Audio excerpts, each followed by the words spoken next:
war. Nigeria is finished. So that this is secret of Nigeria being hidden.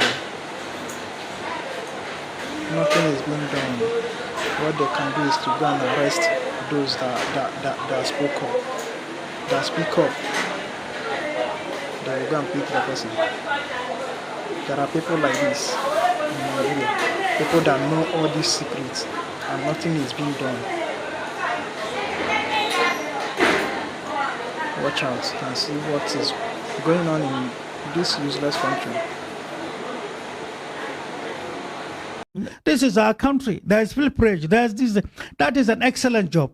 But the reporter that did that and the journalist that did that was ignorant. Ignorant because they do not know the higher, dirty dimension of the game. That's why some of us, when it was happening, we laughed. But some of the security chiefs in this country, some of us spoke to them. It might interest you to know that some journalists in Nigeria are not patriotic.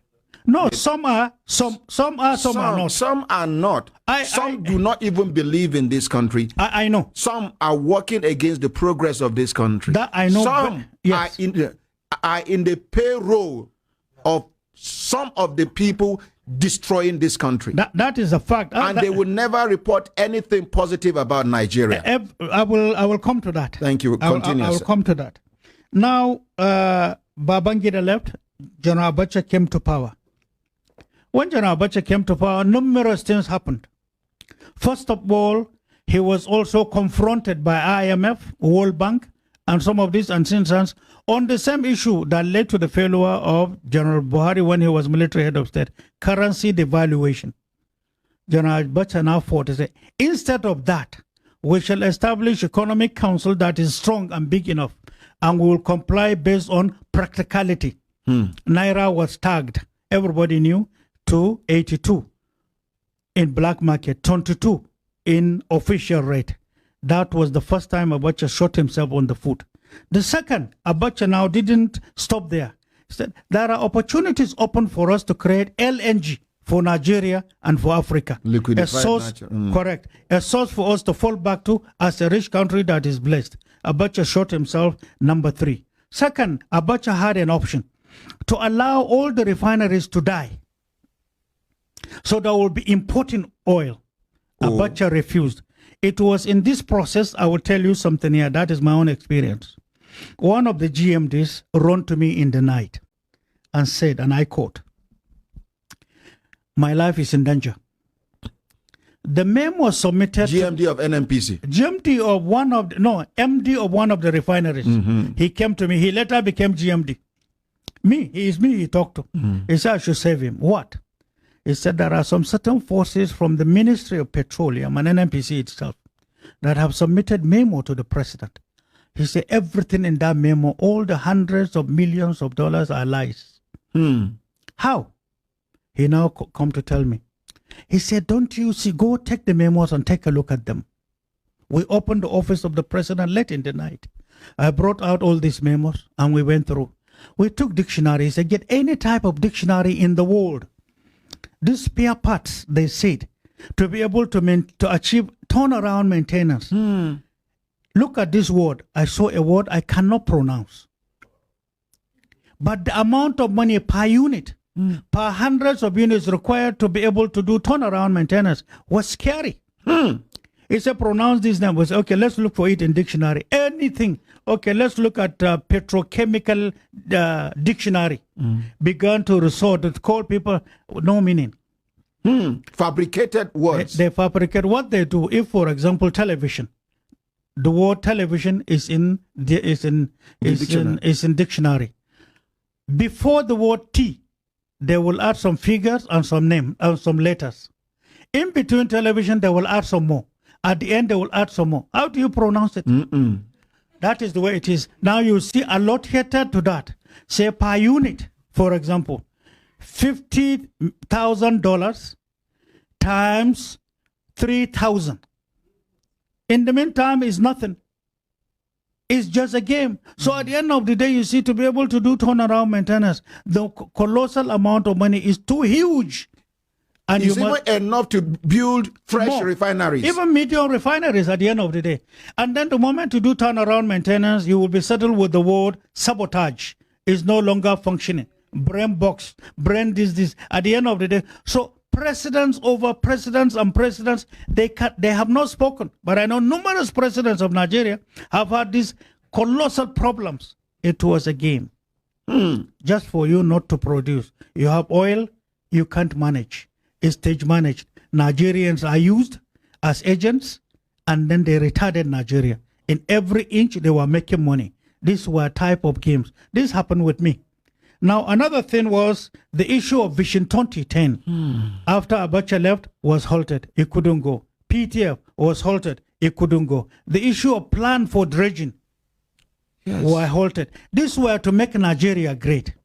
Abacha was now abused, called names, they terminated him. Up to now, they are abusing him. So, but to dig deep into the real tenure of the history of the government is today an offense. Many newspaper houses will not accept. Many journalists will not accept. They have already the old literature in their minds formed, and this is the way it was. Now, 1999 to 2007, Jonathan came to power. 1999, there was a government. But rather than allowing the turnaround maintenance, now democracy, this democracy we are talking about, rather than building more refineries, even if they are medium, something devilish was introduced. It is called subsidy. The same thing Tafawa Balewa rejected and Dick. The same thing Murtala rejected. The same thing Gawan rejected that gave birth to their exits now was reintroduced in a bigger manner, in the dirtiest manner. At this time, some new additional types of bunkering were introduced in Nigeria, which is the type Channel newspaper just discovered oil theft lately. It's an old thing. There are too many in thousands and thousands in your onshore, offshore locations where you have your riches. Nigerians are far away from knowing this. So that came to the fore. The subsidy continued till this moment. And then refineries were stopped from working. But importation was the order. Now this continued until President Jonathan came. President Jonathan came and Okonjo-Iweala took it upon herself, knowing the colossal of money being spent as Minister of Finance, out of patriotism, out of love of Nigeria, knowing the resources we have. She stood her ground. What happened to her? Her parents harassed, her mother kidnapped. She had to keep quiet. Subsidy had to continue. All the rallies we have had on subsidy, the elites involved are taking money to get it promoted. And nobody could stop it. The government of the day, President Buhari, in one of his promises, campaign promises to Nigerians, is what? Stop subsidy. He said so. And then the major question he asked in one of his campaigns is, who is subsidizing who? When we get there, we'll sort it out. He has been here 7 years plus, subsidy is getting stronger. The question is whose investment is the subsidy? Who is killing the refineries? You are now discovering more oil in Northeast. What is to come? There are already investments going on another type first of bunkering. Another type, bunkering on land, away and far away from sea.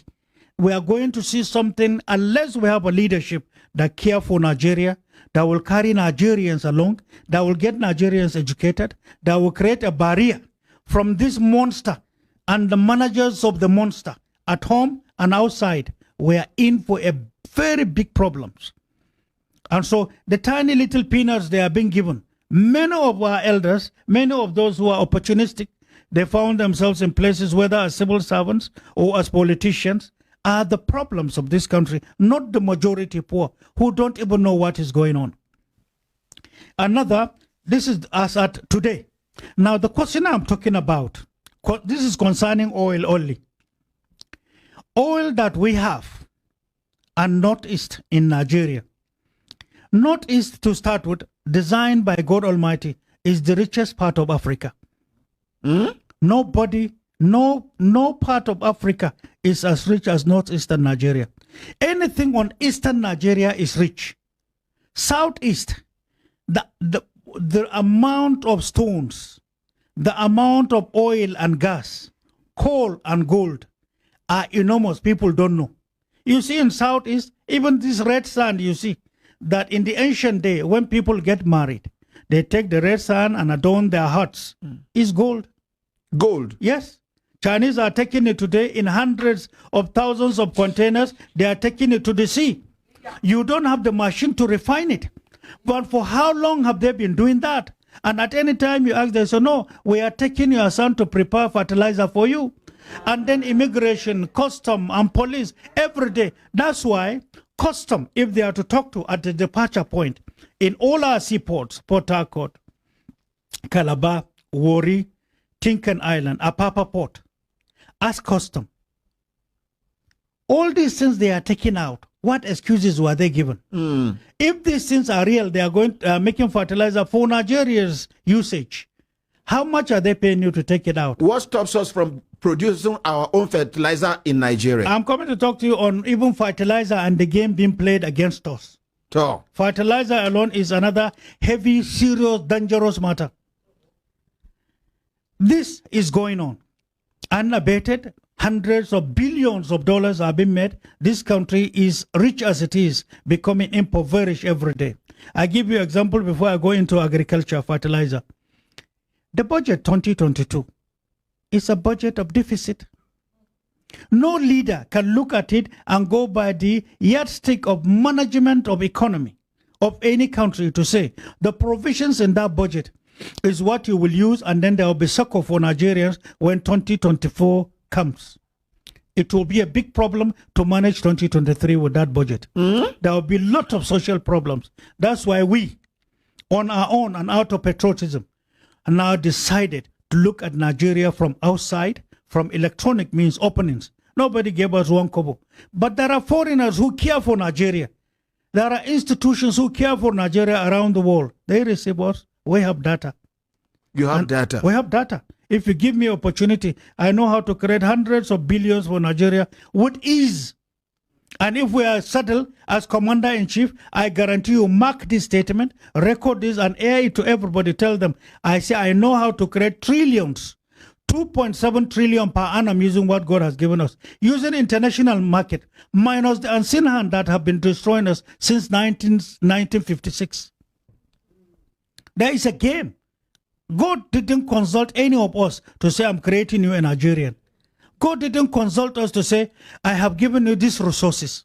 He subjected us to come as Nigerians to face trial. Trial to know who we are, where we are, and what to do with it. How come we are rich, we don't care for ourselves?